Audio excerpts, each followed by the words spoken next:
Hadis yang pertama, an Abi Hurairah radhiyallahu anin Nabi sallallahu alaihi wasallam qol man shoma ramadhana imanan wa ihtisaban ghufira lahu ma taqaddama min dzanbi. Riwayat Bukhari. Dari Abu Hurairah radhiyallahu an ia berkata, Nabi sallallahu alaihi wasallam bersabda, barang siapa berpuasa Ramadan karena iman dan mengharap pahala dari Allah, maka diampuni dosa-dosanya yang telah lalu. Hadis riwayat Bukhari. Ya. Sedangkan di dalam surat An-Nisa ayat 17 Allah berfirman bahwa Allah akan mengampuni orang berbuat dosa karena kebodohan dan cepat-cepat bertaubat. Tetapi dalam hadis nomor 1 ini, dalam brosur ini, Allah akan mengampuni dosanya orang yang berpuasa dengan penuh keimanan dan mengharap pahalanya dari dosa-dosanya yang telah lalu. Pertanyaannya, apakah dosa yang akan diampuni semua dosa walaupun dilakukan hamba walaupun dilakukan bukan karena kebodohannya dan juga tidak segera bertaubat, Ustaz? Jadi ayat itu dengan hadis itu tidak bertentangan. Ya, kalau Allah menjelaskan orang yang berbuat dosa karena tidak tahu, setelah tahu segera bertaubat dari dosanya. Ya, diterima taubatnya. Jadi berbuat dosa karena tidak tahu kalau itu dosa. Setelah tahu segera bertaubat. Ya, nah hadis ini, siapa orang yang berpuasa hanya mengharap ridha Allah dilandasi iman, dosa-dosanya yang lalu diampuni. Gitu? Nah terus ditanyakan, apa semua dosa? Di sini tidak diterangkan. Tidak diterangkan. Apa semua dosa diampuni? Ya, bisa juga semua dosa diampuni. Kalau puasanya ini nanti sampai tujuan. Karena tujuan berpuasa itu apa? Takwa, dol. Setiap tahun bulan Ramadan itu selalu datang. Tujuan puasa Ramadan sedak diwajibkannya sampai hari kiamat nanti tidak pernah berubah. Tujuan berpuasa itu la'allakum tattaqun. Ya, supaya kamu menjadi orang yang bertakwa. Lah kalau puasanya sampai kepada tujuan jadi orang yang bertakwa, sudah jelas semua dosanya diampuni. Dia akan masuk surga. Karena menjadi orang yang bertakwa itu sudah dijanjikan oleh Allah, disiapkan surga. Surga yang dibuat oleh Allah itu uiddat lil muttaqin, disiapkan oleh Allah untuk orang-orang yang bertakwa. Maka kalau puasanya sampai tujuan, jadi orang bertakwa, jelas masuk surga. Ya, masuk surga. Maka puasa yang serius, yang sungguh-sungguh. Tetapi jangan berharap semua orang puasa masuk surga. Ya, syaratnya untuk menjadi orang yang bertakwa, puasanya itu hanya imanan wahtisaban. Puasa didasari iman dan hanya mengharap ridhonya Allah. Apakah kalau puasa dasar iman terus mengharap ridha Allah pasti akan sampai? Oh tidak. Rangkaian puasa masih banyak yang harus diperhatikan. Barang siapa ya tidak menahan dari perbuatan dusta dan ucapan dusta dan perbuatan dusta, Allah tidak butuh laparmu dan tidak butuh hausmu. Maka Nabi kita mengatakan kam min shaimin laisa lahu min siyamihi illal ju'i wal atas. Jadi jangan saudara merasa sudah selesai puasa, wah saya bersih dari dosa. Masuk surga. Bersih dosa masuk surga atau kamu hanya dapat lapar dan haus. Ya kan? Sebab tidak sedikit orang yang berpuasa tapi hanya mendapat lapar dan haus. Karena puasanya hanya sekedar menahan lapar dan haus. Bicaranya tetap kotor, bicaranya bohong, bicaranya jorok, gitu. Tambah lagi perbuatannya pun perbuatan dusta. Ya, puasa-puasa masih suka menggunjing, suka menyebar fitnah. Nah, ya itu semua nilai puasanya hilang. Yang didapat ya lapar dan haus saja.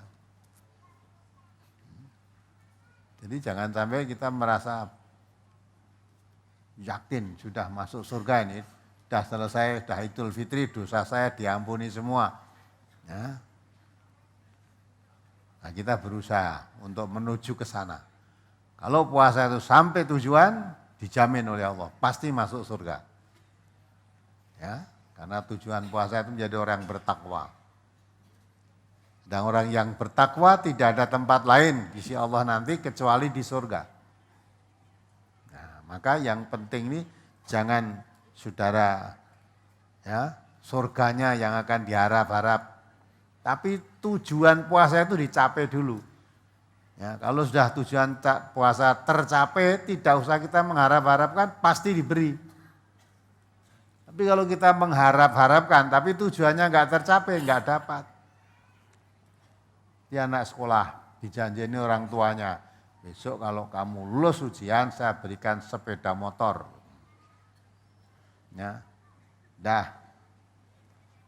Syaratnya apa? Lulus ujian. Lah ini anak ini langsung kepingin sepeda motornya, belum ujian sudah nilai, aku sok milih iki. Wis ditengeri neng dealer motor, milih ini milih. Padahal syaratnya kalau namanya lulus ujian. Nah, pas milih ngoyo dilala tidak lulus kan tidak dapat. Tapi mestinya orang yang pandai, saya akan berusaha maksimal, ujian saya harus lulus. Jadi orang wirawiri nilai yang dealer motor, tapi belajar yang sungguh-sungguh, capek lulus. Kalau sampai lulus, dah janjinya Bapak tadi mesti dipenuhi. Nah gitu. Jadi surga yang dijanjikan juga jangan saudara mengharap-harapkan poso nanti diampuni dosanya, selesai Idul Fitri seolah-olah wis saya bebas dari dosa. Jangan begitu. Sampai enggak tujuan puasamu? Nah, kalau enggak sampai tujuan, ya enggak dapat apa-apa. Nilai puasanya tidak dapat, dapatnya hanya lapar dan haus. Maka hadis ini memberikan dorongan kepada umat Islam, umat yang beriman, yang berpuasa itu, jangan sampai kita puasa tanpa tujuan. Atau puasa karena ikut-ikutan, oh ini karena bulannya bulan Ramadan ya puasa. Oh karena orang kampung saya semua puasa, puasa. Oh karena satu rumah ini puasa semua, saya puasa. Jadi tidak ngerti tujuannya puasa itu apa. Maka sekalipun puasa, ada yang tetap perbuatannya. Maka sampai Nabi mengatakan, apabila datang bulan Ramadan, pintu surga dibuka.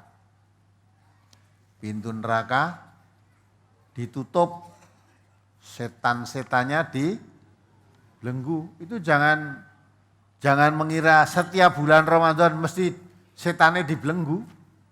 Belengguannya dibondo, diikat, nggak bisa berbuat, nggak bisa menggoda manusia. Tapi kenyataannya saudara lihat kalau puasa maksiat masih ada enggak? Banyak pemenangnya dai bakdo. Ya. Jadi puasa ini setan-setan masih, pelacuran masih, perjudian masih, mabuk-mabukan masih. Nah itu semua rijsun min amali syaiton, itu perbuatan setan. Nah katanya setannya dibelenggu, kok masih banyak pelacur? Kok masih banyak orang mabuk, kok masih banyak orang judi. Itu apa setannya merucut itu yang belenggunya. Itu maksudnya diterangkan oleh Rasulullah, idza jaa ramadhanu futihat abwabul jannati wa ghuliqat abwabun nar wa sufitatis syayatin. Ya, apabila datang bulan Ramadan, pintu surga dibuka, pintu neraka ditutup, setan-setan dibelenggu, dibondo, tidak bisa berbuat. Itu maksudnya bagi orang yang berpuasa. Bagi orang yang berpuasa tidak bisa diganggu oleh setan. Ya, karena setannya dibelenggu, tidak bisa bergerak. Untuk menggoda orang berpuasa itu susah.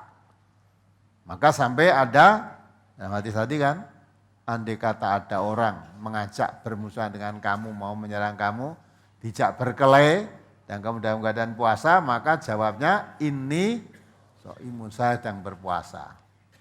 Kalau sedang berpuasa berkelahi ya percuma. Puasa kok berkelahi. Puasa menahan diri dari segala sesuatu yang merusak nilai-nilai puasa. Ya, menahan diri dari semua bujukan hawa nafsu. Sedang hawa nafsu selalu mengajak jelek, itu harus dikendalikan betul. Nah itu. Maka betul-betul orang yang puasa mengharap ridha Allah, segala sesuatu yang kira-kira menjadikan Allah tidak ridha, dihindari. Hindari. Maka imanan wahtisaban. Ya tak? Karena iman dan hanya mengharap pahala dari Allah. Kalau yang kamu harapkan dari Allah, maka apapun yang dilarang oleh Allah jangan dikerjakan. Termasuk suka menggunjing, menipu, bakhil, makanan-makanan yang tidak halal, menyebar fitnah, itu larangan-larangan Allah itu. Nah, kalau itu puasa dikerjakan, jangan harapkan diampuni dosamu, ya. Jangan diharapkan sampai tujuan menjadi orang yang bertakwa, jauh dari kenyataan.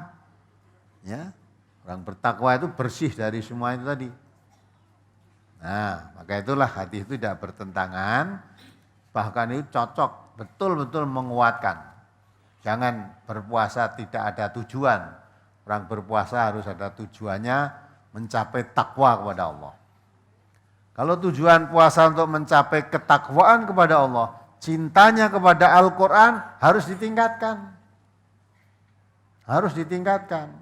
Apalagi puasa. Karena menuntun manusia kepada ketakwaan itu Al-Quran. Dzalikal kitabu la raiba fihi hudal lil muttaqin. Quran itu tidak diragukan kebenarannya. Petunjuk bagi orang-orang yang bertakwa. Ya. Dan Allah memerintahkan kita manusia liyadabbaru ayatihi wa liyatadzakara ulul albab untuk mempelajari tiap-tiap ayatnya. Supaya orang dapat pelajaran, orang yang punya akal pikiran. Itu perintah Allah mempelajari Al-Quran. Ya. Di situ diterangkan juga oleh Allah yang selalu saya ulang-ulang di sini. Wa anna hadza siratim mustaqiman fattabi'uhu wa la tattabi'u subula fatafarraqa bikum an sabili. Akhir ayat, dzalikum wasaqum bihi la'allakum tattaqun. Ini Al-Qur'an ini jalanku yang lurus. Oleh karena itu, ikutilah Al-Qur'an ini. Jangan mengikuti jalan-jalan selain Al-Qur'an. Untuk mengikuti Al-Quran, saya wasiatkan kepadamu supaya kamu menjadi orang yang bertakwa, ya kan? Jadi kalau kita puasa, tujuan takwa harus lebih mencintai Al-Quran. Mencintai dalam arti dikaji tiap-tiap ayatnya tadi. Jangan malah ada orang ngaji dibubarkan. Mau ngaji Quran rasa seneng bubar ke wae. Wong botohan malah biarkan. Nah itu puasamu nggak akan dapat hasil. Orang ngaji Quran itu yang paling dicintai Allah. Yang dikatakan Nabi paling baik. Khairukum man ta'allamal Quran wa 'allamahu. Sebaik-baik kamu itu orang yang belajar dan mengajarkan Al-Quran. Jadi orang yang ngaji dan yang mengajarkan Al-Quran ini orang yang paling baik. Menurut pandangan Allah yang dikatakan oleh Rasulullah tadi. Nah, maka itulah. Hanya dengan kita memahami Al-Quran bisa menjadi orang yang bertakwa. Karena jalan menuju takwa tahu jalannya. Sekalipun memahami Al-Quran juga belum tentu bisa menjadi orang bertakwa. Paham tapi tidak diamalkan ya tidak jadi takwa. Ya. Maksudnya memahami Al-Quran itu sudah paham, diamalkan sesuai apa yang ada di dalam Al-Quran itu. Lah sampai kepada takwa. Walaupun saya paham tetapi tidak mau mengamalkan, ya tidak sampai. Ngerti ini jalan yang lurus, tidak mau menempuh. Wa iyarau sabila rusdi la yattakhiduhu sabila. Melihat jalan yang lurus tuh, Al-Quran ini jalan yang lurus tapi tidak mau menempuh. Ya tidak sampai kepada ketakwaan. Tidak sampai. Nah ini maka pertanyaan saudara, jangan kaget seolah lo ini bertentangan dengan Quran ini. Tidak. Jangan membaca satu hadis itu saja. Ya, jangan membaca satu hadis. Tapi tujuan daripada puasa itu sendiri tidak sekedar menahan lapar dan haus. Ya. Bahkan Nabi menjelaskan, ya, setannya dibelenggu, surganya dibuka, nerakanya ditutup itu bagi orang berpuasa. Ya, karena siang harinya seperti sekarang puasa, nah ibadah semua ini, ibadah puasa. Nah, ibadah puasa kok sambil maksiat, ya, rusak no nilai puasanya. Maka kita sedang beribadah, setan mau menggoda, tidak bisa, kita ibadah kok. Sampai diajak berkelahi, saya lihat orang yang menantang saya itu tak tandangi mesti menang aku. Tapi karena sedang puasa, tidak mau saya, ini imun saya sedang berpuasa. Oh padune wedi tidak apa-apa. Mbak Arani kalah rapopo, timbang aku ngerusak nilai puasa. Gitu. Nah itu kan, jadi puasa itu betul-betul menahan diri dari godaan-godaan setan. Untuk berbuat maksiat atau ajaan hawa nafsu. Sedang hawa nafsu itu inna nafsala amaratum bisu, selalu mengajak manusia kepada yang jelek hawa nafsu itu. Ya, apalagi yang kurang paham. Brosur halaman 2 set. An Abi Hurairah radhiyallahu anna Rasulullah sallallahu alaihi wasallam qala as-siyamu junnatun fala yarfus wala yajhal wa in imru'un qatalahu aw syatamahu fal yakul inni shaimun marratain walladzi nafsi biyadihi la khuluful famis shaimi adyabu indallahi min rihil miski yatruku ta'amahu wa syarabahu wa syahwatahu min ajli asyamu li wa ana ajzi bihi wal hasanatu bi asyri amsalihha. Dari Abu Hurairah radhiyallahu an bahwasanya Rasulullah sallallahu alaihi wasallam bersabda, puasa itu perisai, maka janganlah ia berkata-kata keji dan jangan berbuat kebodohan. Jika ia dimusuhi atau dicaci maki oleh seseorang, maka katakanlah, sesungguhnya saya ini sedang berpuasa 2 kali. Demi zat yang diriku di tangannya, sungguh bau mulut orang yang berpuasa itu lebih harum di sisi Allah daripada bau kasturi. Firman Allah, ia meninggalkan makan, minum dan syahwatnya karena aku. Puasa itu untukku dan aku akan membalasnya. Sedang kebaikan itu dibalas dengan 10 kali lipat. Hadis riwayat Bukhari. Berkenaan dengan hadis tersebut, dulu kata guru teman saya, baunya mulut orang puasa itu, mulutnya lebih harum di sisi Allah daripada bau kasturi. Oleh sebab itu, beliau mengambil kesimpulan, kalau orang puasa itu, kalau wudu, tidak usah pakai kumur, agar bau mulutnya lebih harum daripada kasturi. Apakah diperbolehkan Ustadz kalau wudu pada siang hari tidak usah pakai kumur-kumur? Dan kalau orang puasa itu kalau menggunakan tetes mata apakah batal? Karena kata guru saya menggunakan tetes mata itu batal. Mohon tausiahnya Ustaz. Tapi dikandani gurumu itu kok. Ya, kata gurumu tetes mata batal. Ya, kumur-kumur batal. Malah guruku saya dulu ngadani nangis batal.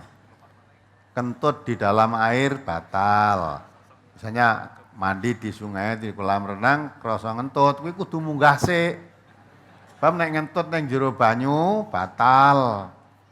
Lah batale nang endi? Katanya anginnya keluar, airnya masuk.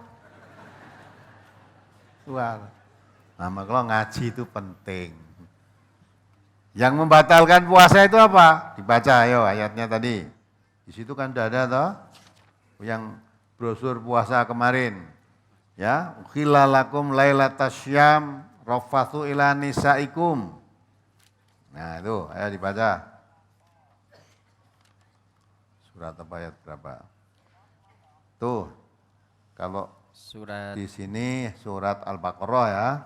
187 ya dibaca. Surat Al-Baqarah ayat 187. A'udzubillahi minasyaitonirrajim.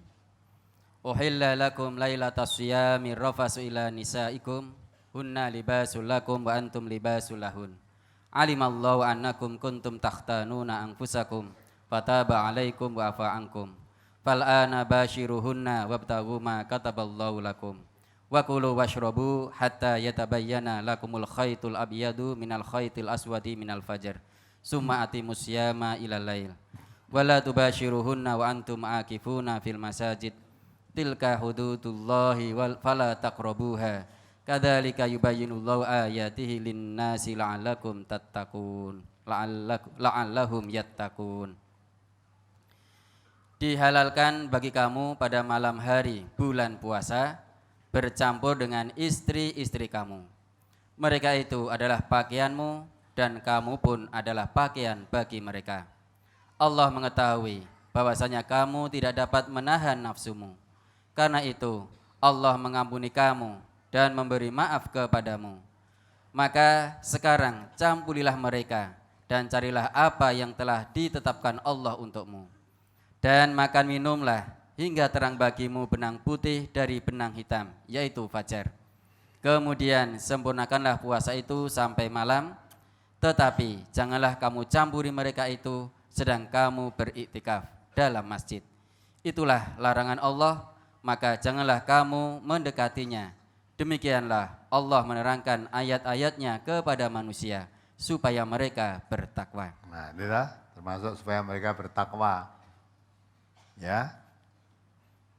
Jadi kalau tujuan puasa itu menjadi orang yang bertakwa, ya, saya perhatikan apa yang kira-kira menggugurkan tujuan tadi harus dihindarkan. Kalau melihat ayat ini yang dikatakan membatalkan puasa itu hanya 3. 1, bercampur suami istri di siang hari di bulan Ramadan. Kalau malam hari ayat ini dibolehkan. Ukhilla lakum lailatas syiyam rafathu ila nisaikum. Dihalalkan bagimu mencampuri istrimu di malam hari di bulan Ramadan. Ya. Yang kedua makan.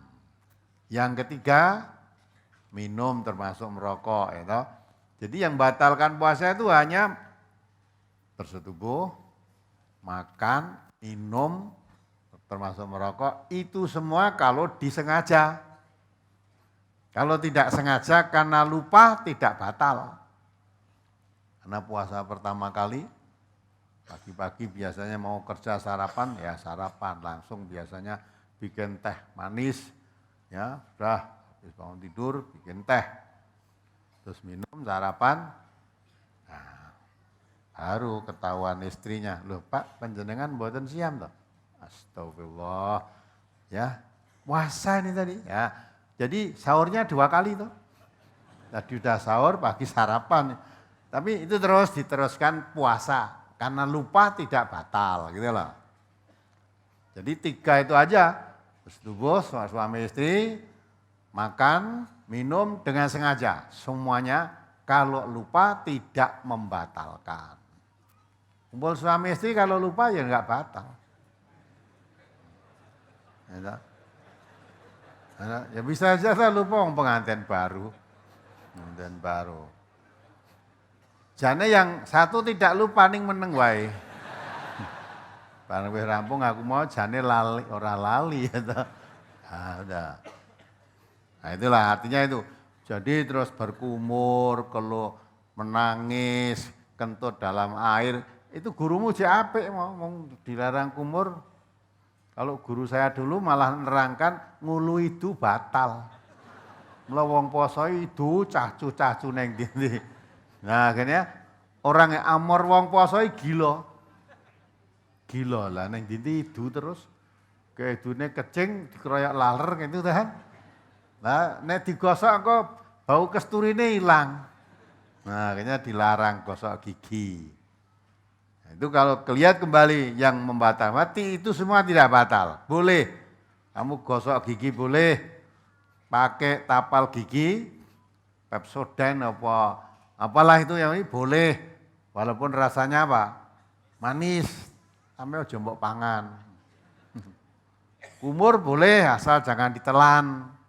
Nah, kemarin minggu yang ada yang tanya toh, sudah kumur tapi sudah tak keringkah berusaha kok. Ya, tapi masih ada terasa air-air. Ya itu gimana? Mulai tak kandani tak kon ngepel. Ambilkan pel ditaeng nggon ilate ngono nganti garing betul gitu loh. Nah. Jadi berkumur dalam keadaan puasa tidak membatalkan puasa. Yang batal itu hanya 3 itu, lainnya tidak. Dulu terangkan keluar darah juga batal, gitu. Kalau misalnya kita ngarit, mulai kepakan wedhus apa sapi itu kena sabit keluar darah batal sudah. Batal. Mandi selulup batal. Itu kan dulu. Jadi kalau mandi bulan Ramadan enggak boleh selulup, di kolam renang selulup enggak boleh. Nah selulup boleh enggak? Asal kamu selulup tidak minum boleh, nek terminum ya tidak batal. Nah, sengaja kamu kelak banget ya, mandi selulup karo ngombe. Kancane kan tidak tahu lah, berarti puasamu bukan imanan wahtisaban. Kowe puasamu karena manusia, ya nah, Allah itu tahu. Nabi mengatakan puasa itu untukku, untuk Allah, itu hadits qudsi ya. Puasa itu untukku, maka kamu delik-delik bagaimanapun makan, minum, gak ada orang tahu, wong untuk Allah. Allah tuh di mana saja kamu melakukan apa aja, kamu di mana saja Allah menemani, sehingga selalu tahu. Ya, jadi itu tidak batal. Terus tadi sakit ngetes mata batal apa tidak? Tidak. Tapi motong kok bacutane neng cangkem lho kuwi. Tidak batal itu. Maka dulu itu puasa itu angel. Kasih ora kuat. Lang tidak usah dadak meludah cair kering nek ngelak juk kon idu sisan. Akhirnya cangkeme dadi kering banget, wah tenggorokannya dadi kering wis ora betah. Nah, jadi puasa tidak mengganggu aktivitas apapun, bekerja pun tidak mengganggu. Jadi jangan sampai puasa terus tidur terus orang nyambut gawe, lah kok enggak kerja? Puasa. Jadi alasannya tidak kerja karena puasa. Padahal mencari nafkah, mencari makan ya untuk kebutuhanmu. Puasa apa terus tidak makan? Betul, puasa tidak makan. Kamu nanti makan sahur, buka apa tidak makan? Nah ya makan kan. Nah kalau tidak mau kerja yang dimakan apa? Ya maka itulah tidak boleh puasa mengganggu pekerjaan. Allah memberikan kewajiban itu jangan dianggap kesempitan. Ma ja'alallahu fid dini min haraj. Allah tidak menjadikan agama itu untuk suatu beban, menjadikan sempit, rekoso menjalankan agama. Justru kalau kamu melaksanakan pekerjaanmu, kamu merasa berat berpuasa, boleh tidak puasa. Wa'alal ladzina yutiqunahu fidyatun ta'amum miskin. Kalau dengan pekerja berat, memang pekerjaan berat, untuk puasa tambah rekoso. Nek tak paksa-paksa juga kuat, tetapi sangat payah, sangat rekoso, berat, itu boleh tidak puasa. Gantinya nanti memberi makan orang miskin, memberi fidyah. Maka Allah dengan aturan-aturan Allah itu yuridullah bikumul yusra wala yuridu bikumul usra. Allah mengendaki suatu kemudahan buat kamu, bukan kesulitan. Jadi Allah mengendaki kemudahan. Maka puasa, kalau kamu musafir boleh tidak puasa, kamu sakit boleh tidak puasa, kamu bekerja berat boleh tidak puasa. Boleh. Tadi bukan berarti bebas ya, ada jalan keluar sebagai penggantinya. Kalau kamu sakit, kamu musafir, ganti nanti di hari lain kalau sudah sembuh. Ya, kalau memang pekerjaanmu berat sehingga dengan kamu puasa tambah berat, dipaksa-paksa ya kuat tapi tambah rekoso betul, boleh tidak puasa. Ganti aja dengan memberi makan orang miskin. Apa kesulitannya? Ya, sedangkan yang membatalkan puasa hanya 3 tadi, itu pun kalau disengaja, kalau lupa tidak batal.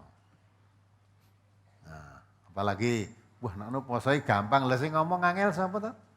Memang ad-dinu yusrun, agama Islam itu mudah, wala tu'asiru, jangan dipersulit. Maka saya sudah katakan toh, orang melaksanakan agama kok jadi sulit itu mesti banyak tambahan. Ya, maka kalau belajar agama jangan lewat maklar. Langsung saja ke sumbernya. Digurokke dengan guru tapi minta dari sumbernya. Jangan kata gurunya, ya, ngetes mata batal, kumur batal. Karena sing ngomong gurune itu harusnya kalau kita ngaji agama, tolong Pak Guru, tunjukkan dalilnya tentang batalnya berkumur, tentang batalnya apa itu tes mata, gitu harusnya. Tidak boleh kita membuat cara sendiri yang tidak batal katakan batal. Mulu itu batal ya. Lana idune kancamu kuwi batal. Idune dhewe ora batal ya toh. Apalagi Brosur halaman 8 Ustaz. Hadis yang kedua dari atas. An Jabir bin Abdullah radhiyallahu anhu qala kana Rasulullah sallallahu alaihi wasallam fi safarin fara'a zihaman wa rajulan qad dhullila alaihi faqala ma hadha faqalu shaimun faqala laisa minal birri as-shaumu fis safari riwayat Bukhari. Dari Jabir bin Abdullah radhiyallahu an ia berkata, ketika dalam suatu perjalanan Rasulullah sallallahu alaihi wasallam melihat kerumunan orang dan seseorang telah dinaungi. Beliau sallallahu alaihi wasallam bertanya, "Ada apa ini?" Mereka menjawab, "Orang yang berpuasa." Maka beliau bersabda, "Tidak termasuk kebajikan berpuasa dalam bepergian." Hadis riwayat Bukhari. Mohon penjelasan pada kalimat tidak termasuk kebajikan berpuasa dalam bepergian, Ustaz. Jadi tadi Nabi melihat ada orang rubung-rubungnya apa? Ada apa? Nabi tanya, ada apa itu? Orang pingsan ini ya sedang berpuasa. Jadi karena puasa, pingsan terus dirubung-rubung. Nabi tahu ada apa itu? Orang puasa ya Rasulullah, orang puasa pingsan gitu. Maka Nabi mengatakan tidak termasuk kebaikan orang yang musafir dalam keadaan puasa. Artinya orang musafir itu bukan kok puasa lebih baik daripada tidak puasa, tidak. Ya. Orang musafir itu boleh tidak puasa, boleh juga berpuasa. Antara yang tidak puasa dengan yang berpuasa baik mana? Baik mana? Sama baiknya. Jadi jangan pengira kalau saya musafir berpuasa itu lebih baik daripada yang tidak berpuasa. Tidak begitu. Puasa juga baik, tidak puasa dalam musafir ya baik. Maka Nabi mengatakan tidak termasuk kebajikan berpuasa dalam musafir. Jadi jangan mengira kalau kamu musafir terus puasa itu lebih baik daripada yang tidak puasa. Maka tadi kan juga ada kan dalam musafir sama Rasulullah ada yang puasa dan yang tidak puasa. Yang puasa tidak mencela yang tidak puasa. Ya, yang tidak puasa tidak mencela pada yang puasa. Karena sama-sama melaksanakan kebolehan. Bahkan orang musafir tidak puasa itu rukhsah, suatu kebolehan. Ya, tapi jangan suka tidak puasanya saja, orang musafir tidak puasa boleh, tapi kewajibannya fa'iddatum min ayyamin. Nanti nyaur, aja mung seneng ora puasane tok. Saudara-saudara yang ngaji ini ada yang dari Demak, ada dari Magelang, ada dari mana-mana tempat, tapi sampai sini ini musafir, tidak puasa boleh kamu. Mangano nek arep mangan. Tapi jangan mengira bebas, wah musafir ra poso bebas ya toh. Nah, gantimu nanti di hari lain. Orang-orang do tidak puasa, kamu puasa sendiri nanti. Nah, malah angel loh. Kancane do ora poso, saiki poso dhewe gitu. Nah, nanti sahur malam enggak ada temannya. Nah, maka itu orang yang berpuasa dalam keadaan musafir bukan lebih baik daripada yang tidak berpuasa dalam keadaan musafir. Zaman Rasulullah masih ada sahabat-sahabat bepergian bersama Rasulullah. Itu pun ada yang puasa, ada yang tidak kok. Nabi sendiri berpuasa, tapi tidak mencela yang tidak puasa. Dan tidak memaksa harus puasa, enggak, itu kebolehan kok. Rukhsah dari Allah. Apalagi? Brosur halaman 8 masuk ke halaman 9. An Abdullah bin Ka'b bin Malikin yuhaddisu an abihi qala kana an-nasu fi ramadana idza shama rajulu fa amsa fanama haruma alaihi ta'amu wasyarabu wan nisa'u hatta yuftira minal ghadi fa raja'a Umar bin al-Khattab min 'indin Nabi sallallahu alaihi wasallam dzata lailatin qad sahira 'indahu fa wajada imra'atahu qad namat fa aradaha faqalat inni qad nimtu qala ma nimtu summa waqa'a biha wa sana'a Ka'bu bin Malikin misla dzalik. Faqada Umar bin al-Khattab ila Nabi sallallahu alaihi wasallam fa akhbarahu fa anzalallahu ta'ala alimallahu annakum kuntum takhtanuna anfusakum fataba alaikum wa afa ankum. Rawahu Ahmad. Dari Abdullah bin Ka'ab bin Malik, ia menceritakan dari ayahnya, ia berkata, dahulu pada bulan Ramadan, orang-orang apabila berpuasa, ketika tiba saat berbuka lalu tidur, maka dia tidak boleh makan minum dan mencampuri istrinya hingga berbuka hari berikutnya. Pada suatu malam, Umar bin Khattab datang dari sisi Nabi SAW setelah berbincang-bincang dengan beliau. Ketika itu ia mendapati istrinya telah tidur, padahal ia ingin mencampurinya. Lalu ia membangunkannya. Maka istrinya berkata, sesungguhnya aku sudah tidur. Umar berkata, tetapi aku belum tidur. Kemudian Umar mencampurinya. Dan Ka'ab bin Malik pun berbuat seperti itu. Keesokan harinya Umar bin Khattab datang kepada Nabi SAW memberitahukan hal itu. Maka Allah Ta'ala menurunkan ayat, alimallahu annakum kuntum takhtanuna anfusakum fataba alaikum wa afa ankum. Allah mengetahui bahwasanya kalian tidak dapat menahan nafsu kalian. Oleh karena itu Allah mengampuni kalian dan memaafkan kalian. Al-Baqarah ayat 187, hadis riwayat Ahmad. Mohon penjelasan dari hadis ini, Ustaz. Wis jelas. Yang mana yang kurang jelas? Jadi zaman dahulu itu kalau berpuasa sudah masuk adzan maghrib, waktu berbuka kok tidur. Waktu buka tidur. Ya, itu sudah tidak boleh berbuka kecuali nanti buka hari berikutnya. Ya, tidak boleh makan, tidak boleh tidur, tidak boleh campur suami istri. Long wancine buka kok malah tidur. Sudah, wah kamu celaka, jadi tidak boleh buka ini sampai besok puasa berikutnya. Nah, itu. Jadi puasanya jadi 2 hari itu. Ya, 2 hari. Dan ini suatu saat, suatu peristiwa. Umar bin Khattab habis berbincang-bincang dengan Nabi, ya, habis berbincang-bincang Nabi. Kemudian pulang menemui istrinya sedang dalam keadaan tidur. Ya, ada waktu buka itu. Ya, jadi mungkin pulangnya apa malaman atau gimana, sampai di rumah istrinya udah tidur. Nah, sedang saat itu Umar butuh mencampurinya. Istrinya menjawab, saya sudah tidur. Berarti tidak boleh nanti waktu berbuka berikutnya. Umar mengatakan, iya kamu tidur, saya kan belum. Saya kan belum tidur. Saya kepengen mencampuri kami. Lah saya sudah tidur. Pokoknya aku urung turu.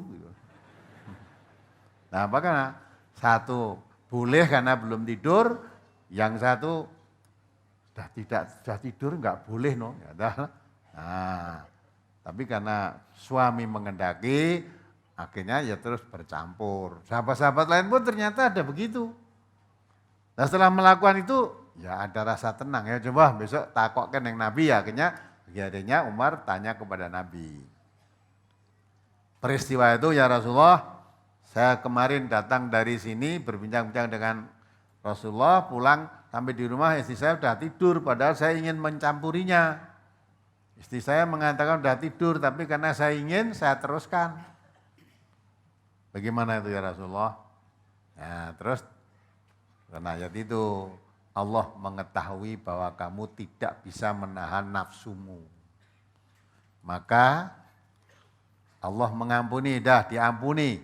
Sekarang campurilah istrimu, terus turun ayat tadi. Ya, turun ayat Al-Baqarah 187 tadi. Dihalalkan bagimu. Ya, istri-istrimu. Kalau kamu mau mengumpuli di malam hari bulan Ramadan, dihalalkan. Nah, itu kan. Jadi itu peristiwa itu akhirnya menjadikan penyebab turunkannya ayat Al-Quran itu. Jadi kesimpulannya malam hari itu makan boleh, minum boleh, kumpul suami istri boleh. Malam hari di bulan Ramadan. Sehingga dengan begitu membatalkan puasa. Kalau sudah masuk waktu buka kok tidur terus tidak boleh buka, bukannya besok itu hilang sudah. Jadi sekarang walaupun puasa itu tidak boleh makan, tidak boleh minum, tidak boleh campur suami istri, hanya dari mulai subuh sampai terbenam matahari. Kalau malam harinya bebas. Maksudnya itu, apalagi? Berikutnya halaman 10 Ustaz dari brosur. Hadis yang ketiga dari atas. An Aisyah radhiyallahu anha qalat kana Nabiyyu sallallahu alaihi wasallam yuqabbilu wa yubashiru wa huwa shaimun wa kana amlakakum liirbihi. Rawal Bukhari. Dari Aisyah radhiyallahu anha ia berkata, Nabi sallallahu alaihi wasallam mencium dan berjumbu padahal beliau berpuasa dan beliau adalah orang yang paling bisa menguasai nafsunya di antara kamu sekalian. Berkenaan dengan hadis tersebut, saya pernah berjumbu dengan istri saya waktu siang hari tanpa sadar keluar air mani, tetapi tidak berjima. Apakah puasa saya batal dan apakah saya sudah terkena kafarat? Mohon tausiahnya Ustaz. Tidak, maka coba baleni meneh. Ya, tidak. Ya, itu nek ora kuat akhirnya ke sana nanti. Pencium boleh, bercumbu pada istrinya boleh, tapi ya Nabi aja ya begitu bercumbu, tapi kuat beliau. Kalau kamu nekat suwe-suwe, amblas nanti itu. Terus siang hari boleh bercumbu sama suami boleh, tapi jangan sampai kebajutan, nah gitu kan. Nah, kalau sudah begitu itu nanti kan puncak nanti, kepingnya. Nah, dah lali poso, pisane bu. Nah, barang weh kebacut, ya, suruh merdekakan budak nggak punya. Suruh puasa 2 bulan berturut-turut katanya tidak kuat. Suruh memberi makan 60 orang miskin, katanya yang paling miskin saya. Ayat hadisnya tadi ada kan? Ya sudah, akhirnya ditokne karo Nabi, orang itu terlek-terlek duduk di tepinya Nabi. Akhirnya ada sahabat datang membawa kurma. Nah, itu keranjang. Dan Nabi tanya, mana orang yang tanya tadi? Saya ya Rasulullah. Si tengok-tengok di dekat Nabi judek deh. Nah, padahal merdekaan budak orang duwe, enggak punya. Terus suruh puasa 2 bulan berturut-turut, enggak kuat. Suruh memberi makan orang miskin, wong saya makan sendiri saya sulit. Dilalah ada orang membawa kurma, 1 keranjang. Nabi, ya udah ini bagikan ke tetangga-tetanggamu orang miskin sana. Jawab, ya Rasulullah, apa saya harus bagikan kepada orang, apa ada orang yang lebih miskin daripada saya?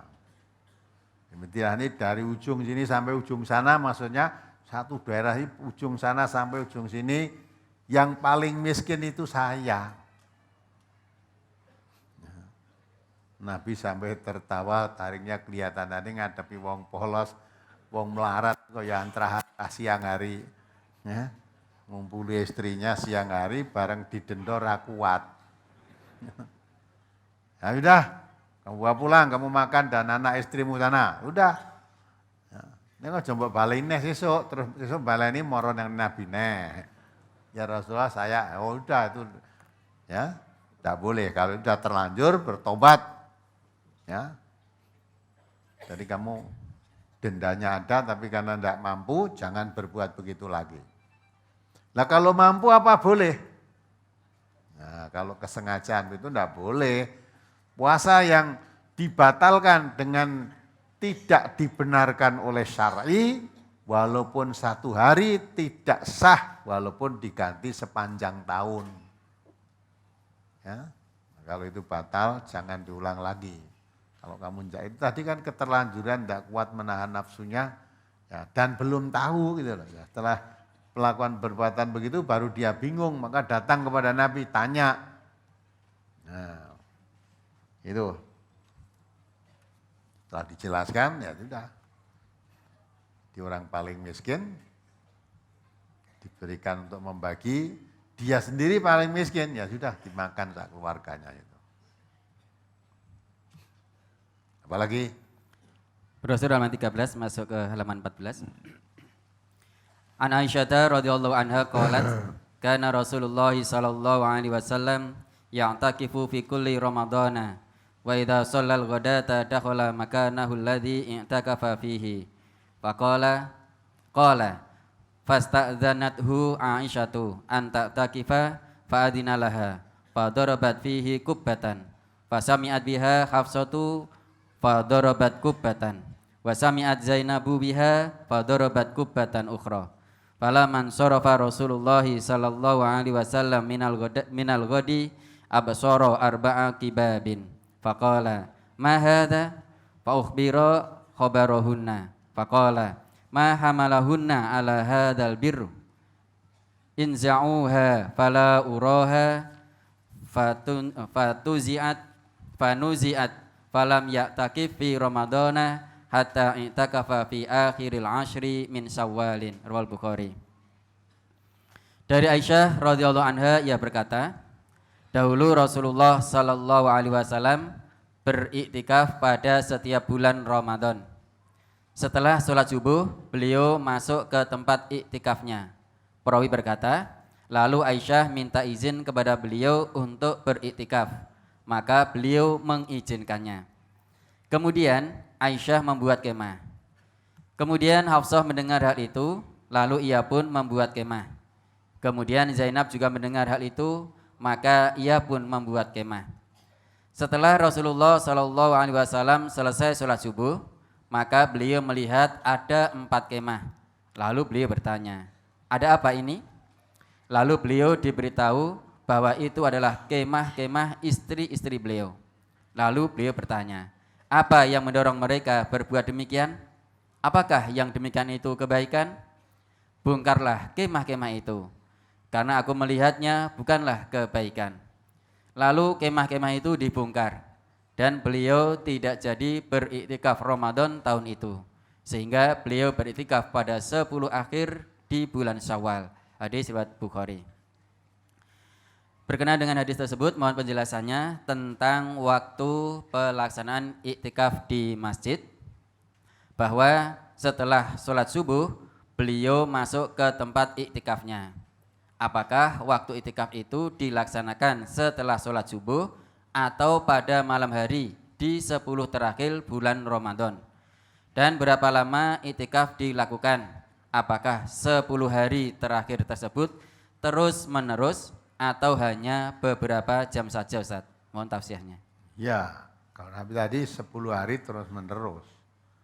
Iktikaf tinggal di masjid itu ya terus menerus, tidak hanya malam hari apalagi jam-jaman, enggak, ya siang malam di masjid terus, namanya iktikaf. Jadi mengasingkan diri khusus untuk pendekatan diri pada Allah di masjid, tidak memikirkan dunia, hanya meningkatkan takarrubnya kepada Allah, mendekatkan dirinya pada Allah. Aktivitas di masjid untuk zikir, untuk sholat, untuk baca Quran, untuk apa ya, untuk tujuannya ibadah aja pada Allah. Maka diterangkan kan, orang iktikaf tidak boleh ada layatan terus layat. Tadi kan sudah di depan diterangkan. Ada orang punya kerja jagong, iktikaf kok tinggal jagong. Ya, ada orang sakit, tilik orang sakit, batal iktikafnya. Jadi iktikaf ya iktikaf sudah. Berapa hari? Tidak ditentukan. Kalau Nabi 10 hari. Di akhir bulan Ramadan beliau beriktikaf. Ya, kamu mau 10 hari boleh, mau 4 hari boleh, 3 hari boleh, sehari semalam ya boleh mau iktikaf di masjid. Ya. Kalau Nabi tadi 10 hari di akhir Ramadan lakukan iktikaf. Apalagi? Halaman 16, hadis yang paling atas. An Aisyata annaha qalat as-sunnatu 'alal mu'takifi an lan ya'uda maridon wala yashhada janazatan wala yamassa imra'atan wala yubashiraha wala yakhruja li hajatin illa lima la budda minhu wala i'tikafa illa bi saumin wala i'tikafa illa fi masjidin jami'in. Dari Aisyah ia berkata, menurut sunnah bahwa orang iktikaf itu tidak menjenguk orang sakit, tidak melayat, tidak menyentuh wanita, tidak mengumpulinya, dan tidak keluar dari tempat iktikaf untuk sesuatu keperluan, kecuali sesuatu yang ia harus melakukannya. Dan tidak ada iktikaf melainkan dengan puasa, dan tidak ada iktikaf melainkan di masjid jami'. Hadis riwayat Abu Dawud. Dalam hadis ini dikatakan bahwa 1. Tidak ada iktikaf melainkan dengan puasa. 2. Tidak ada iktikaf melainkan di masjid jami'. Pertanyaan, apakah iktikaf itu tidak boleh dilakukan di lain bulan puasa? 2. Apakah iktikaf tidak boleh selain masjid jami'? Mohon penjelasannya Ustaz. Dan seperti apa masjid jami' itu Ustaz? Hadisnya sudah jelas itu kok. Di situ kan terangkan kan. Menurut sunnah orang iktikaf itu tidak menjenguk orang sakit, tidak melayat, tidak menyentuh wanita, tidak mengumpulinya, dan tidak keluar dari tempat iktikaf untuk sesuatu keperluan, kecuali sesuatu yang ia harus melakukannya. Jadi keluar dari masjid itu kan tidak boleh kecuali misalnya mau buang air, besar maupun kecil, yang harus dilakukan oleh dirinya. Tidak bisa digantikan orang lain kan. Nah itu boleh. Tapi untuk layat, ya, jenguk orang sakit, orang lain bisa. Layat orang lain pun bisa. Ya, maka kalau niat iktikaf di situ ada kematian nggak layat, ada orang sakit nggak jenguk, ya dijenguk yang lain, nggak boleh keluar. Tapi kalau mau buang air besar maupun buang air kecil, nggak bisa lah diwakili orang lain, harus dikerjakan sendiri. Nah itu boleh keluar. Kemudian diterangkan di sini tidak ada iktikaf melainkan dengan puasa. Jadi yang dilakukan menurut sunnah Rasulullah itu iktikaf di waktu berpuasa. Maka 10 hari bulan Ramadan akhir beliau berpuasa. Ya, bulan Ramadan akhir dan beriktikaf.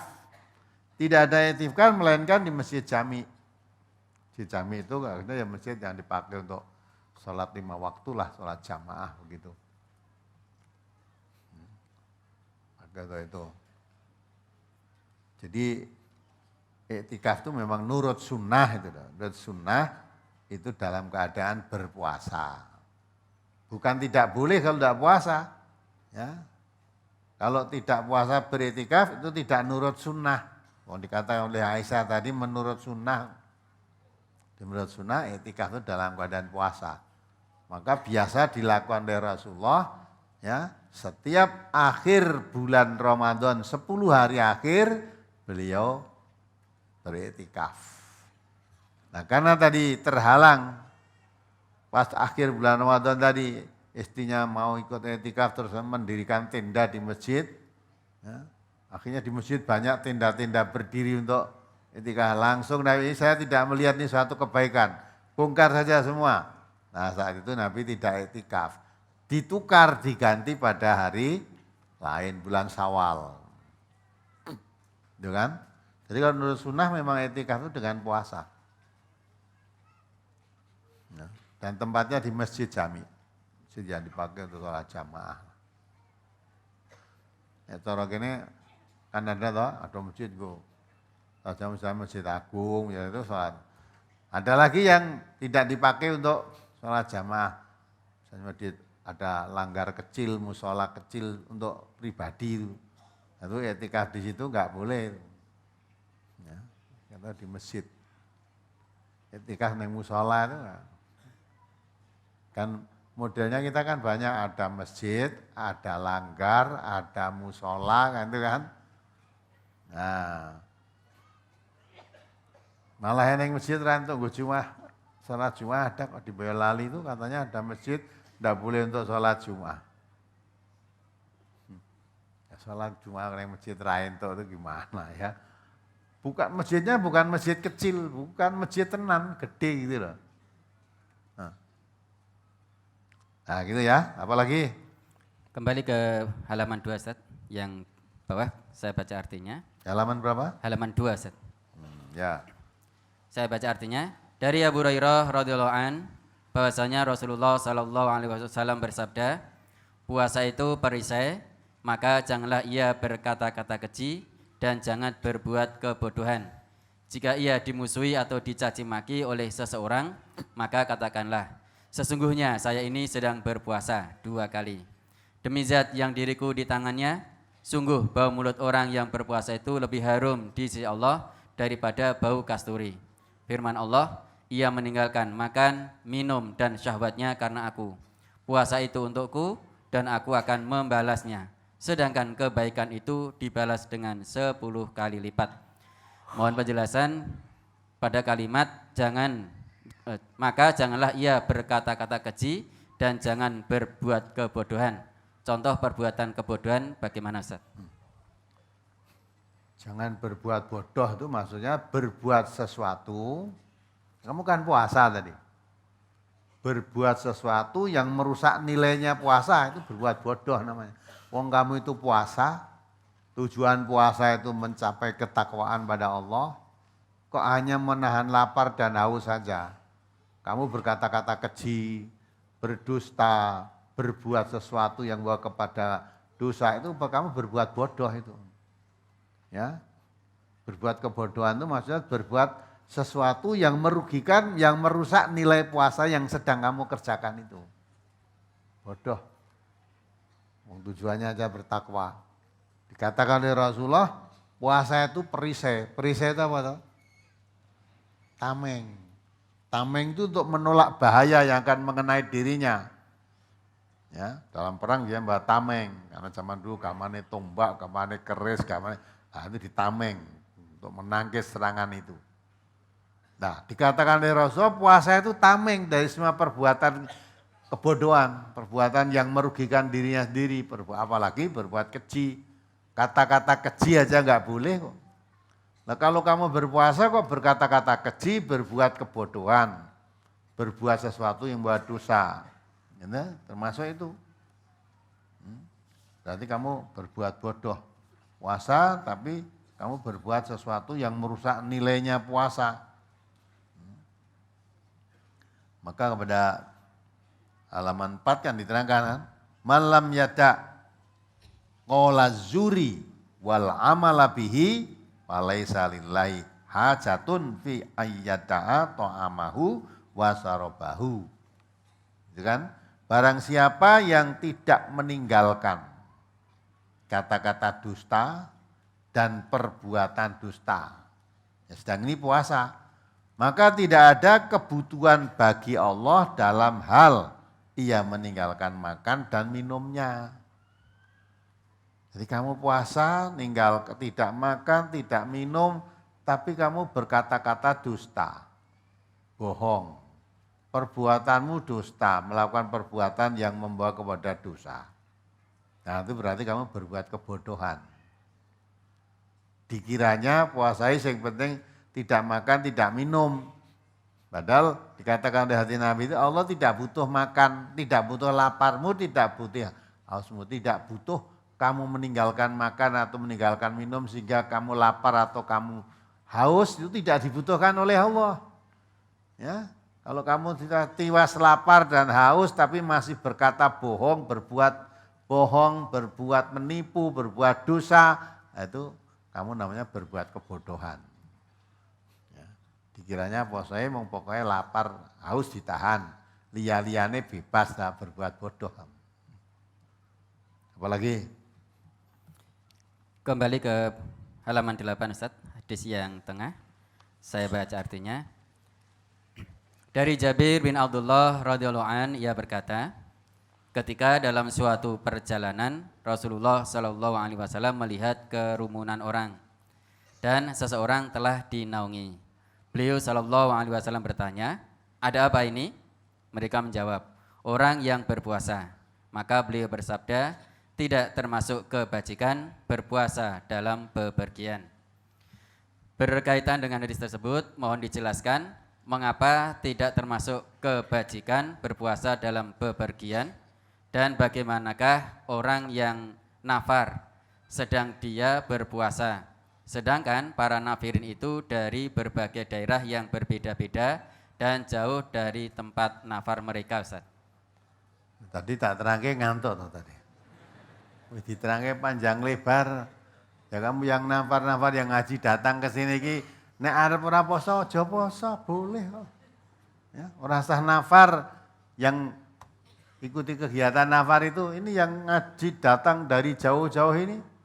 Dari Kendal, malah ada tadi dari Bogor, yang ibu dari Padang tadi, tinggalnya di Bogor, ada yang dari Ponorogo, ada itu kan kesini kan musafir semua itu. Mau tidak puasa boleh silahkan. Aja puasa. Tapi jangan dikira bebas. Kalau tidak puasa dalam keadaan musafir, kamu nanti harus mengganti puasa di hari lain. Jangan hanya suka tidak puasanya, tapi nggak suka gantinya. Ya, memang orang musafir yang nafar-nafar itu banyakkan musafir. Boleh tidak puasa. Tetapi peraturan yang mengikuti nafar, ya, nek mau ngarep ora poso, wis rasah melu nafar. Ya, ndak usah nafar. Sebab saya katakan MTA itu lembaga dakwah. Kalau kamu ikuti kegiatan nafar terus di tempat jauh dari kamu membawa dakwah, terus do makan, tidak puasa. Nanti masyarakat, wih bae wong MTI do ora poso kabeh. Jadi kamu nafar malah merugikan dakwah. Walaupun boleh, ya, boleh tidak berpuasa boleh, tapi berpuasa boleh enggak? Boleh. Maka kalau kamu nafar dalam rangka ini membawa misi dakwah, jangan tidak puasa. Ya.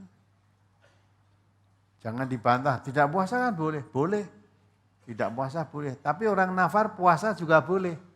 Kalau kamu mau ikut nafar, syaratnya harus puasa. Kalau mau akan tidak puasa, enggak usah ikut nafar. Nah, itu kan. Jadi orang kok poso nafar tuh ora poso kabeh, wah nanti jadi suaranya jelek. Orang memberi cap MTA itu mung ngomongi tok. Lah wong ora poso kabeh.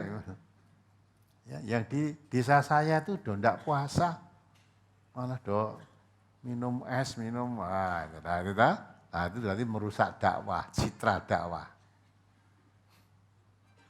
Ya, paham nggak ini? Ya, walaupun tuh boleh, Nah, kecuali kalau orang nafar itu wajib tidak puasa, nah itu kamu harus puasa, wong wajib harus tidak puasa. Karena itu suatu kebolehan saja, berarti orang musafir itu boleh tidak puasa, tetapi juga boleh puasa. Maka kalau dalam rangka nafar, ambil yang boleh puasanya itu, tetap puasa. Nah gitu kan, jadi supaya paham. Kalau hanya niatnya musafir mau melu nafar hanya tidak ingin puasa, tidak usah ikut nafar. Tidak usah ikut nafar. Maka semua lembaga dakwah ini, semua aktivitas yang dilakukan oleh warganya harus membawa misi dakwah. Jangan sampai merugikan dakwah. Apalagi brosur halaman 10, hadis nomor 2 dari atas. An Abi Hurairah qala Rasulullah sallallahu alaihi wasallam idza sami'a ahadukumun nidaa wal ina'u ala yadihi fala yad'hu hatta yaqdiya hajatahu minhu. Rawahu Abu Dawud.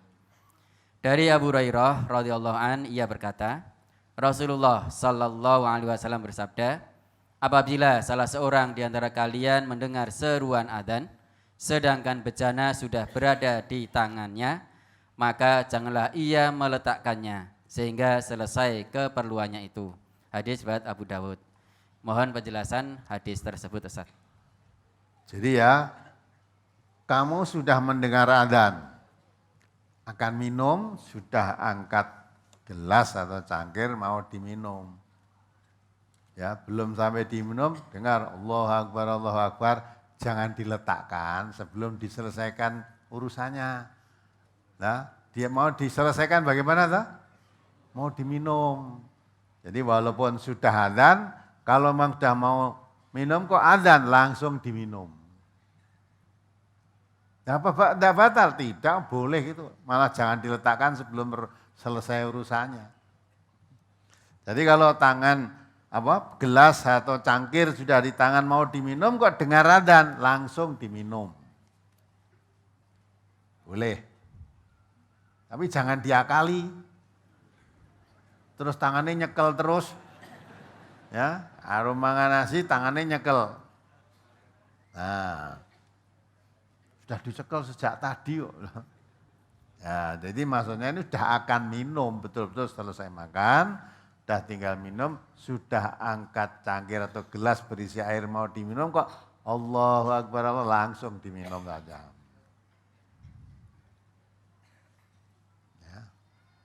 Memang Islam itu kan mudah kan. Ojo terus, wah batal. Ngendikane Nabi tidak kok. Enggak, malah coba selehke, jangan diletakkan. Selesaikan dulu urusannya. Urusan mau minum toh, minum dulu. Nah, terus ini jangan ditafsir, pokoknya walaupun sudah adzan, kalau tinggal kurang minum boleh, jangan begitu. Wah sudah makan selesai, belum minum, wis adzan, terus dasar hadis ini terus kamu ambil minum, tidak boleh. Maksudnya minum tadi sudah di tangan mau minum gitu loh, sudah mau minum adzan langsung diminum. Orang adzan saya tadi belum minum, terus ambil air minum diminum, tidak boleh, lain. Maka agama itu perlu dikaji toh. Hadis belum tentu saudara baca sendiri paham, belum tentu. Quran ya begitu, maka perlu dikaji. Ngaji tidak harus di NTA, ngaji di mana aja boleh. Tapi kalau ngaji agama harus diambilkan dari sumbernya. Sumbernya agama Islam itu Quran dan Sunnah. Nah, kalau tidak dari Quran dan Sunnah ya laisa minal Islam, bukan dari Islam. Termasuk ajaran Pak Guru tadi, ya toh, ngentut yang jero banyu batal itu bukan dari Islam. Ya walaupun yang ngajar Pak Guru, adus selulup batal itu ya bukan dari Islam. Ngetes moto batal bukan dari Islam. Islam tidak menerangkan begitu, gitu kan? Maka kalau itu agama diterangkan oleh Ustadz tadi mengatakan ini batal, minta dasar batalnya di mana Ustadz? Gitu kan? Tanyakan itu. Tidak boleh seorang membuat sendiri, ini batal, ini tidak batal, ini haram, ini tidak haram, tidak boleh begitu. Semua ketentuan dari Allah atau dari Nabi. Apalagi Dari hadis-hadis tentang itikaf, Rasulullah Shallallahu Alaihi Wasallam beritikaf 10 hari di bulan Ramadan. Pertanyaan 1. Kegiatan atau amalan apa saja dalam itikaf itu? 2. Apakah itikaf harus siang dan malam? Bila hanya satu malam, apakah bisa dikatakan itikaf sedangkan siangnya bekerja, Ustaz? Long layat entuk kok tadi kok. Kalau itikaf itu enggak boleh layat, enggak boleh nilai orang sakit, lah kok malah nyambut gawe. Gimana itu kamu? Kalau niat itikaf ya itikaf sudah asingkan. Jadi etikaf itu menyendiri masuk ke dalam masjid untuk mengagungkan asma Allah, lebih mendekatkan dirinya kepada Allah, aktivitasnya apa saja boleh, misalnya membaca Quran, sholat, zikir, boleh. Pokoknya arahnya mendekatkan diri pada Allah. Nah kalau kerja itu bukan etikaf, ya kan? Situ. Jadi kalau sudah masuk waktu etikaf mau masuk, mulai etikaf tidak boleh memikirkan kerja. Kalau kerja nggak boleh etikaf. Apa kowe yang kerja karo ngecat neng masjid diniati etikaf. Dan neng masjid ya niati tak ben entuk ganjaran, kalau entuk upah wis niate ngecat apa ngepel masjid diniati etikaf, nggak betul itu. Gitu ya. Jadi etikaf itu pokoknya mengasingkan diri dari urusan dunia khusus untuk mendekatkan diri kepada Allah. Nek nurut sunnah etikaf itu dengan puasa. Gitu. Maka tidak harus malam hari, yang puasa kan siang hari. Tidak boleh mengumpuli istri. Ya. Walaupun puasa. Ya, walaupun di bulan Ramadan, kalau memang etikaf malam hari nggak boleh ngumpul istrinya. Kalau sudah ngumpul istri, sudah batal etikafnya. Apalagi? Istri saya melahirkan di bulan Ramadan. Apakah mendapatkan 2 hukum, yaitu 1 nifas dan menyusui? Kalau nifas mengganti puasa di lain hari, kalau menyusui membayar fidyah. Kedua-duanya apa kita lakukan, apa salah satunya, Ustaz? Ya kedua-duanya. Ya dah. Ninggalkan puasa karena nifas, apa gantinya? Puasa di hari lain. Ninggalkan puasa karena menyusui, diganti dengan membayar fidyah. Ya. Lah sekarang nifas karo nyusoni bareng. Ya nifas, baru melahirkan anak kan terus nyusui. Ya menyusui. Nah gimana ini bayarnya? Apa ya nyaur karo fidyah? Iya betul. Dihitung selama nifas tadi kamu nyaur puasa. Nah waktu menyusui, puasa tidak puasa karena menyusui itu membayar fidyah. Nah padahal tadi berbarengan, tidak mungkin kalau berbarengan. Menyusui dengan nifas disik mana? Mesti disik nifasnya.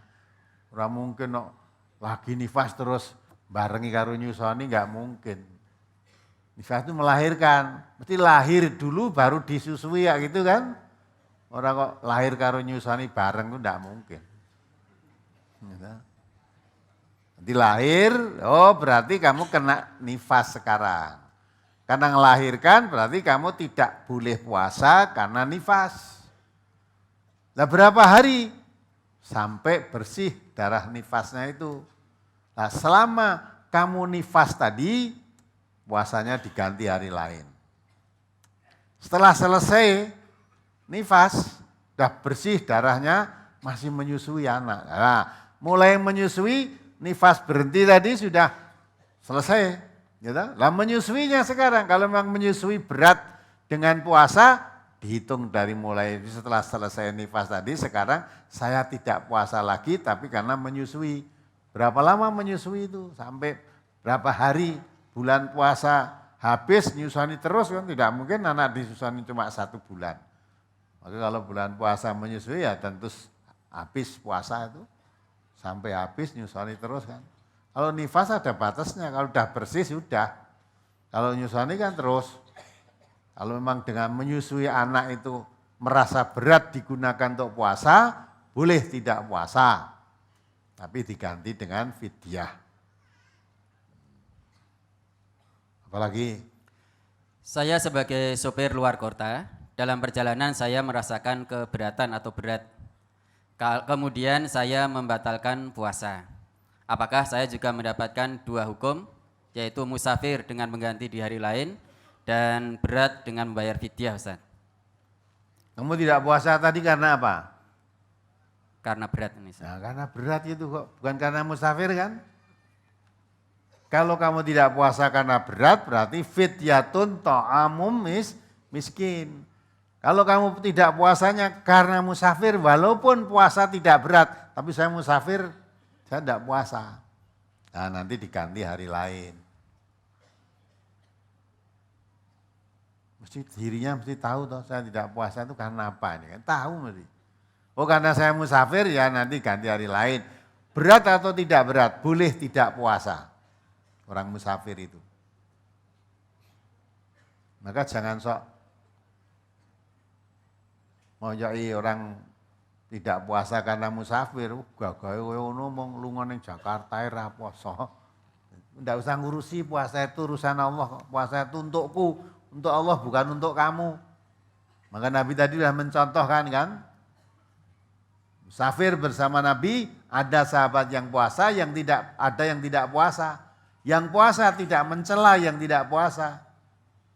Yang tidak puasa juga tidak mencela yang puasa. Jadi jalan dong. Masing-masing melakukan benar semua. Yang puasa ya benar, yang tidak puasa ya benar. Yang puasa jangan merasa lebih baik daripada yang tidak puasa. Nabi tadi mengatakan tidak ada kebaikan orang puasa dalam keadaan musafir. Maksudnya orang musafir itu tidak kok lebih baik puasa daripada tidak puasa. Enggak, sama, baik semua. Ya. Kalau nurut guru saya dulu ya toh. Yang disebut musafir itu mengadakan perjalanan sejauh 80 kilometer dan harus jalan kaki. 80 kilo jalan kaki. Saya kira enek wong musafir. Apa ada sekarang orang musafir berjalan 80 kilo? Tidak mungkin. Jadi sekarang berarti hukum itu sudah tidak berlaku, sudah tidak ada orang musafir kok. Bayangkan berjalan kaki 80, wah pasti payah sekali. Sekarang kalau ke Jakarta naik pesawat cuma 1 jam, berarti orang musafir. Dia dengan pesawatnya nganggo AC, jadi ora panas. Gitu? Nah panas. Nah, apa boleh tidak puasa? Boleh enggak? Boleh. Nah, padahal enak loh, orang panas, orang ngelak, wis ora krasa apa-apa. Tapi kamu bolehnya ya, tidak puasa karena kamu musafir tadi. Jadi kebolehan musafir itu kalau menurut ayat atau hadis tidak ditentukan dengan jalan apa, kendaraanmu apa, enggak. Tapi yang ditentukan musafirnya. Apalagi? Saya sudah sholat taraweh dan witir berjamaah di masjid ba'da isya. Setelah di rumah, apakah masih ada sholat sunnah atau masih bisa melakukan sholat sunnah lagi, Ustaz? Boleh, mau sholat sunnah mutlak boleh saja. Taraweh tenan apa enggak? Itu kayak ora taraweh. Coba, sudah siap belum untuk Pak Tino? Coba ditayangkan taraweh. Ya, semua itu bukti kok kita. Saya mengatakan kan, dan kala kita soal rebutan taraweh 11 apa 13, jadi nek dihitung dari itu semua tidak taraweh. Kok dadak rebutan sing bener 11, sing bener 23 orang kowe ra tarweh kabeh kok. Tarweh itu harus santai, rileks, banyak istirahat. Maka saya menerangkan Nabi sholat 2 rakaat salam terus istirahat panjang. Jangan ditanyakan tentang panjangnya dan baiknya. Sholat lagi setelah 4 rakaat istirahat. Jadi betul-betul santai, rileks gitu loh. Beda dengan tarweh yang kita lakukan, coba ditayangkan. Bentar aja kok. Nah ini dilihat tarweh ini. Nah.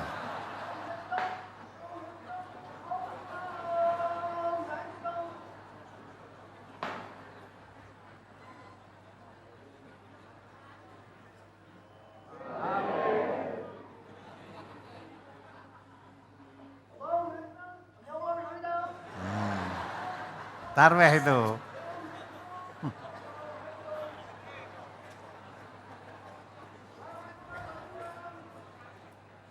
Tuh, kamu lihat, itulah. Tarawih yang digelar di masjid milik Pondok Pesantren Mambaul Hikam, Desa Mantenan, Kecamatan Udanamu, Kabupaten Blitar, Jawa Timur.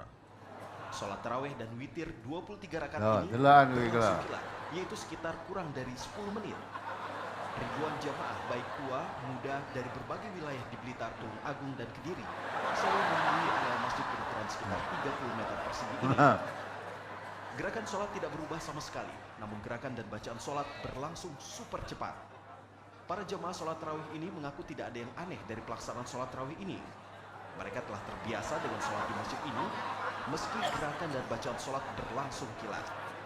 Para jamaah biasanya telah memadati areal Pondok Pesantren Mambaul Hikam selepas mereka berbuka dan sholat maghrib di rumah. Pasalnya jika tiba di masjid mendekati waktu Isya, mereka khawatir tertinggal mengikuti sholat tarawih ini.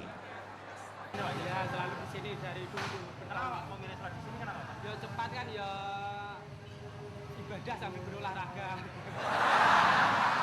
Kemudian sudah berlangsung berapa lama Pak di sini? Ya sebulan. Menurut pimpinan Pondok Pesantren, sejarah sholat tarawih yang berlangsung cepat ini pertama kali dilakukan oleh pendiri pondok Kiai Haji Abdul Ghafur sekitar tahun 1907. Alasannya, masyarakat sekitar pondok merupakan masyarakat pekerja yang sulit untuk diajak sholat sunat setiap bulan Ramadan ini. Pendiri pondok kemudian berinisiatif melakukan sholat tarawih kilat dan masih dijalankan turun-temurun hingga saat ini. Kita tidak merubah tradisi dan juga kita tidak melanggar syariat. Jadi apa yang kita lakukan ini tidak lepas dan tidak keluar dari ajaran Islam. Selepas tarawih dan witir, para santri pondok biasanya melakukan puji-pujian diiringi irama beduk masjid. Pondok pesantren Mambaul Hikam ini pertama kali berdiri sekitar abad 18 lalu dan kini jumlah santrinya mencapai 1000-an dari berbagai wilayah di tanah air. Sementara sholat cepat di Pondok Pesantren Mambaul Hikam ini hanya dilakukan untuk sholat tarawih dan witir saja. Sementara untuk sholat 5 waktu, sholatnya seperti pada umumnya di pondok-pondok. Nah, tarawih itu. Jadi kalau tidak ada ilmu gitu, tapi kita belajar nanti tentang sholat tarawih itu bagaimana. Kita tahu hadisnya, kita tahu. Nah terus lihat praktek itu. Kita dan delok, oh tidak tarawih itu. Ya enggak? Ada diakui kok olahraga dia. Ya pengakuannya tadi loh, yang diwancai pengakuannya saat sekaligus untuk olahraga. Itu 23 rakaat 1/4 jam, 15 menit. Katanya itu komentarnya itu tercepat di dunia. Sholat tercepat di dunia. Itu tadi. Bentuknya kayak ngono. Kita jamaah tapi yang jengkelit itu tidak bareng kan. Asing sepuh-sepuh ya dengkelen nih. Wes. Dengkelo wes rasa. Nah, kalau begitu itu, sholat mengikuti itu di masjid dengan di rumah baik mana? Baik di rumah. Kalau seperti itu tadi. Tapi kalau kamu di rumah ya lakononya seperti itu ya podo wae. Sama aja. Itu penting. Jadi kita lihat ada imamnya. Itu sudah sejak dulu. Imam yang sekarang tidak berani merubah apa yang sudah dirintis oleh orang yang dahulu. Dan tadi diterangkan, walaupun begitu itu tidak menyimpang dari ajaran Islam. Ya, ya, maka kita begitu pun kita tidak pernah mencela. Tidak mencela, tidak ngerusui, ya sudah silakan. Ya. Tidak menyimpang dari ajaran Islam. Ya dah kalau yang saya ketahui Islam itu Quran dan Sunnah. Praktek seperti itu dalam Sunnah tidak ditemui. Mungkin beliaunya udah ketemu, saya belum. Maka tidak mengerjakan seperti itu. Yang kita ketahui berdasarkan hadis-hadis tadi, ya tarawih itu santai, rileks, istirahat, ya. Malah gitu tadi. Nah, ya sudah, yang begitu biar begitu, ya dah. Kemarin malah tak tunjukkan yang doa seperti yang kemarin itu malah membuka siapa yang ingin itu boleh. Di sini tak puterkan enek sing kepengen melu-melu, wah itu kan melu seperti itu. Apalagi, ayo pertanyaannya. Pada malam Sabtu kemarin, keluarga saya termasuk ibu saya mengadakan kenduri 1000 hari atau nyewu meninggalnya bapak saya. Padahal ibu dan saudara-saudara saya sudah sholat dan puasa semuanya. Apakah yang dilakukan keluarga saya tersebut bisa diampuni dosa-dosanya? Padahal saya sarankan kalau sedekahnya tidak masalah, tetapi kenduri, bancaan atau tahlilannya yang tidak dituntunkan. Dan saat kegiatan 1000 hari kemarin, saya nafar di cabang Karangpandan dan juga pamit sama ibu dan adik saya. Ibu bilang, nyat padune nglungani atau sengaja pergi. Mohon tausiahnya Ustaz. Cinta tausiahi sapa? Ya. Nah kamu sudah tahu kan datang ke sini. Ya dah. Kalau ibumu orang ngrungokke, ora tausiahi ya ora ngrungokke, ora ngerti ya dah. Udah. Jadi kamu pergi nafar pas barengi nyewu. Ibumu ngatakan lah padune kowe nglungani kan gitu. Ya, karena tidak tahu lah. Jadi ibumu itu kalau kamu mengerti yang benar, merasakan ibu melakukan sesuatu yang keliru, ya dinasehatilah, dikandani. Ya. Kalau kamu ngandani rampan, ya diputar ke radio kan ngrungokke. Kan banyak orang yang dapat hidayah karena dengar radio. Nah kalau kamu yang ngandani, sok orang gelem, kowe uyuhku kok ngandani gitu toh. Gitu. Ayo, enggak ada dari brosurnya? Masih tentang puasa, Ustaz. Saya memiliki hobi berenang. Biasanya saya berenang tiap sore 2 kali seminggu. Biasanya saya kalau berenang sering meminum air kolam sedikit-sedikit secara tidak sengaja. Sebenarnya saya juga tidak menginginkan meminum secara tidak sengaja air kolam tersebut. Tetapi sambil selulup ke dalam air secara tidak sengaja biasanya ada air yang terminum. Pertanyaan, apakah di bulan Ramadan ini saya boleh berenang Ustadz? Dan secara maksimal akan saya hati-hati untuk tidak meminum air dengan sengaja ataupun tidak disengaja Ustadz. Boleh, kalau kamu berenang, aja mangap. Ben ora minum itu langan karo mangap. Kalau perlu dilakban cangkeme. Jadi biar tidak. Nah kalau kamu minum sedikit-sedikit, ya minum banyak atau sedikit kalau puasa itu batal. Kok minum sedikit-sedikit, mbok sing akeh sisan ben mari ngelak. Jadi kalau kamu memang sengaja minum sedikit-sedikit ya batal. Kalau tidak sengaja gelagapan minum banyak tidak batal. Ya dilalah ora patek ndak pati begisar renang tekan gon jero glagapan, bab lah minum terminum ndak batal. Maka kalau berenang ya usahakan jangan sampai minum airnya. Di samping batal itu air untuk renang itu air kotor kan itu. Usahakan kalau memang tidak sengaja minum, ya, terminum tidak sengaja tidak apa-apa. Tapi jangan berenang sambil mulutnya terbuka, mesti terminum terus ya nanti. Bareng wis rada sore ngelak, jane ora ndek karep renang tuh renang mergo ngelak. Tapi niatmu wis ora bener itu.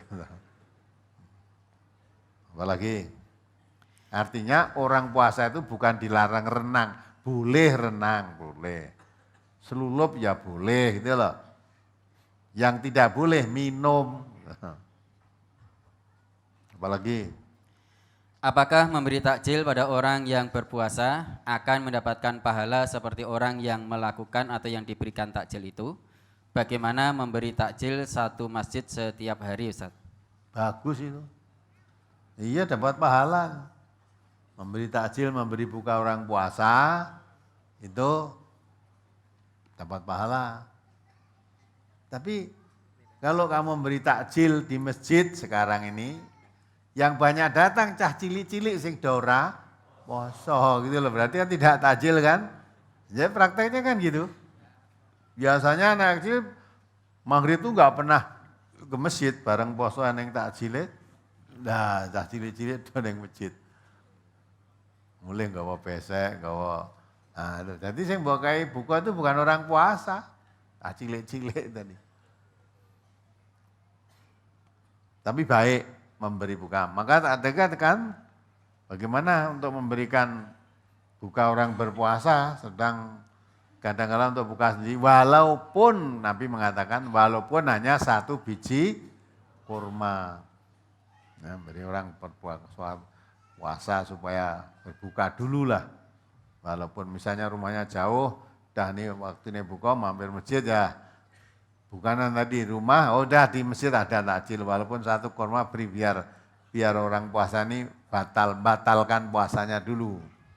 Karena orang yang sunahnya puasa itu menyegerakan buka. Nah, padahal dia mau pulang rumahnya jauh, nunggu nanti buka di rumah kan berarti tidak segera. Harus mampir sholat masjid sekaligus ya sholat maghrib di situ lah, kasih buka sebelum maghrib, takjil itu. Tiap sore kamu berikan lebih baik kalau mengada, bagus itu. Ada jelas pahalanya, jelas ada. Apalagi? Bagaimana syarat atau kriteria orang yang boleh membayar fidyah? Apakah orang yang berpuasa jika terasa berat karena bekerja, seperti memanen padi, memanen tebu, atau tebang kayu dan sebagainya, lalu berbuka karena berat baru boleh membayar fidyah? Atau karena bekerja yang dirasa sangat berat sehingga niat untuk tidak berpuasa tetapi berniat membayar fidyah meskipun bila dipaksa kuat, meskipun dengan susah atau payah. Bagaimana antara berpuasa, membayar fidyah, mengganti di hari lain, berpuasa lebih baik daripada membayar fidyah atau mengganti di hari lain, Ustaz? Kalau kamu tidak puasanya karena berat, tidak ada ganti hari lain. Ya, itu termasuk yutikunahu. Jadi orang di bulan Ramadan itu boleh tidak puasa. Siapa itu? Orang sakit, orang musafir, ya, termasuk wanita sedang haid, wanita sedang nifas itu bukan boleh tidak. Kalau itu wajib tidak puasa. Orang yang boleh tidak berpuasa, orang sakit dan orang musafir. Boleh tidak puasa. Terus, apa bebas? Tidak. Fa'idatum min ayyamin. Ganti nanti puasa di hari lain. Wa'alal ladzina yutiqunahu fidyatun ta'amum miskin. Adapun orang yang sangat merasa berat, tadi ya, sekalipun dipaksa-paksa ya kuat, tapi berat sekali, boleh tidak puasa. Gantinya bukan ganti puasa, fidyatun ta'amum miskin, ya. Memberi makan orang miskin, membayar fidyah. Nah sekarang apa, bekerja dulu setelah berat baru kita, enggak, kamu kan sudah tahu. Tiap hari memang pekerjaanmu itu kamu sudah tahu kan, ya. Misalnya kamu jadi pengemudi becak, makanya panas-panas begini ini, ya, sedang hasilnya dijaga untuk keluarga di rumah. Dah baru narik sekali, sini kembalapan aja, wes melet-melet. Ada orang datang lagi, becaknya kan nggih Pak? Wah kula pun mboten kiyat niku. Jadi mulai untuk di selawewu, padahal dijaga anaknya, istrinya untuk dinafkah, nggo buka sahur. Ya. Tapi berarti kalau itu namanya kamu nyambut gawe berat. Terus orang nyambut gawe, lah buka sahur bagaimana? Nah, padahal buka sahur ya butuh makan. Nah, kalau begitu, kalau memang kamu dengan puasa berat tidak bisa bekerja maksimal, udah, kamu nggak usah puasa. Bayar aja fidyah. Niat untuk mencarikan bisa anak istrinya bisa berbuka, saya kerja keras. Nah, memang pekerjaannya itu. Jadi yang boleh puasa bukan setiap tiang orang tukang becak boleh tidak puasa. Karena ada walaupun dia pengendara becak, tapi puasa itu tidak terasa berat. Masing-masing kekuatan orang kan lain-lain. Maka itu tidak boleh dibandingkan. Allah gini, tangga saya itu becak ya kuat ya poso. Wih becak ora poso padune ngenteng. Lah puasa itu untuk Allah, bukan untuk dinilai manusia. Jadi puasa itu untukku, kamu tidak usah menilai.